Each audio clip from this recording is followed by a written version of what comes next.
Netherlands को मिलने वाले हैं ऐसे प्रधानमंत्री जो खुलेआम मस्जिदों पर बैन की बात करते हैं, कुरान को गलत बताते हैं, मोदी शाह की नीतियों को सपोर्ट करते हैं। नुपुर शर्मा के इतने बड़े फैन हैं कि 57 मुस्लिम देशों को दी थी खुली चुनौती। ऑस्ट्रेलिया और ब्रिटेन के बाद अब नीदरलैंड में बुलंद हुआ सनातन का झंडा। क्या पूरी दुनिया बनने वाली है हिंदू राष्ट्र? जिन्हें हिंदुस्तान के हिंदू राष्ट्र बनने के सवाल पर आपत्ति है, वो ब्रिटेन, ऑस्ट्रेलिया और अब नीदरलैंड के सनातन का झंडा बुलंद होने पर क्या कहेंगे? ये तो आप जानते ही हैं, जब से ऋषि सुनक ब्रिटेन के पीएम बने हैं, तब से वहां के पीएम आवास में घंटियों की गूंज सुनाई देती है। ऑस्ट्रेलिया के पीएम भगवा ओढ़ने में हर्ज महसूस नहीं करते, लेकिन अब नीदरलैंड में भी कुछ ऐसा ही होने वाला है। वहां की खिलाड़ियों की जर्सी पहले से ही भगवा है और अब देश की सियासत भी भगवामय होने वाली है। दरअसल क्रिकेट वर्ल्ड कप में जैसे ही नीदरलैंड ने साउथ अफ्रीका को हराकर उलटफेर किया, ठीक वैसे ही वहां के चुनाव में इस्लाम की घोर विरोधी नेता की पार्टी ने बम्पर सीटें पाकर सबको आश्चर्यचकित कर दिया।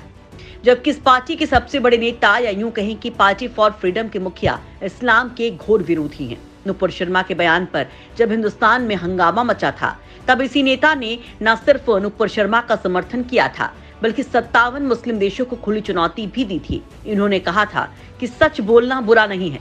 नुपुर के समर्थन में तब कई लोग खड़े हुए थे और आज नुपुर ने इनके प्रधानमंत्री बनने पर बधाई दी। लेकिन आप कहेंगे ये नेता है कौन जो खुलेआम ऐसी बात करता है और पीएम की कुर्सी तक कैसे पहुंचा? तो पहले वो सुनिए, फिर बताते हैं इनके प्रधानमंत्री बनने से भारत को क्या फायदा मिलने वाला है। नीदरलैंड में एक शहर है वेनलो। 6 सितंबर 1963 को वहीं गीटवाइल्डर्स का जन्म हुआ था। जर्मनी सीमा से सटे इलाके में बचपन बीता, फिर कानून की पढ़ाई कर इजराइल गए, हेल्थ इंश्योरेंस इंडस्ट्री में काम किया, फिर उट्रेच शहर की काउंसिल के मेंबर बन गए। इसके बाद सीधा सांसद बने, लेकिन लोकप्रियता नहीं मिली थी। ये वो दौर था जब नीदरलैंड में एंटी इस्लामिक हवा बहनी शुरू हो चुकी थी और इस विरोध को सबसे बड़ी मजबूती साल 2004 में आई एक फिल्म से मिली। जब मुस्लिम समाज की महिलाओं की फिल्म में आलोचना दिखाए जाने पर कुछ लोगों ने फिल्मकार थियो वैन गॉग को सीधा ऊपर भेज दिया।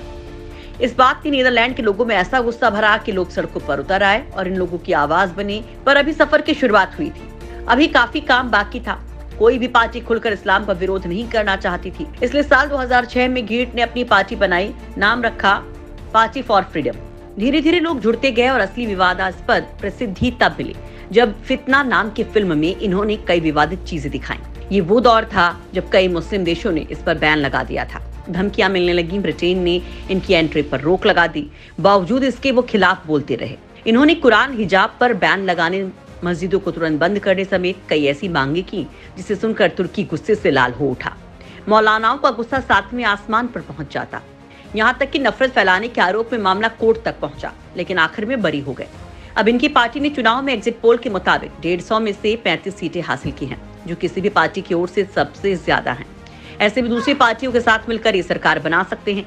लेकिन इसी के साथ सवाल ये भी है कि क्या गीट के प्रधानमंत्री बनने के बाद नीदरलैंड के करीब 1.5 लाख मुसलमानों को आवाज नहीं उठाने दी जाएगी, या फिर बाहरी मुस्लिम की एंट्री बैन होगी? गीट ने चुनाव से पहले कहा कि हम इस तरह के कई नियम बनाएंगे। गीट ने कुरान और मस्जिद पर बैन की मांग की थी। पार्टी फॉर फ्रीडम के घोषणा पत्र में भी ये साफ साफ लिखा था कि हम बैन लगाएंगे। तो क्या नीदरलैंड में बवाल बढ़ेगा? तो सवाल है कि क्या नीदरलैंड इस तरह का बैन लगाने वाला पहला देश बनने वाला है?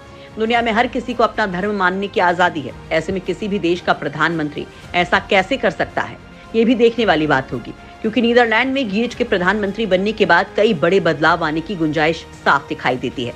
हालांकि एक पद पर पहुंचने के बाद व्यक्ति की जिम्मेदारियां बदल जाती हैं, इसलिए जानकारों को उम्मीद है कि गीट भी कई बड़े नेताओं की तरह सॉफ्ट रुख ही अपनाएंगे। हालांकि सवाल यही है कि क्या दुनिया सनातन विचारधारा को स्वीकार करने की ओर आगे बढ़ रही है? इस तरह के चुनावी नतीजे जो एग्जिट पोल्स में सामने आए, उन्हें देखने के बाद हर दिग्गज यही सवाल खुद से पूछ रहा है कि अगर गीट नीदरलैंड के प्रधानमंत्री बनते हैं तो फिर भारत कई बड़ी डील आसानी से कर सकता है, क्योंकि गीट मोदी शाह की नीतियों से कई बार गदगद दिखते हैं। ऐसे में उनके प्रधानमंत्री बनने पर आप क्या कहेंगे? कमेंट बॉक्स में बताएं।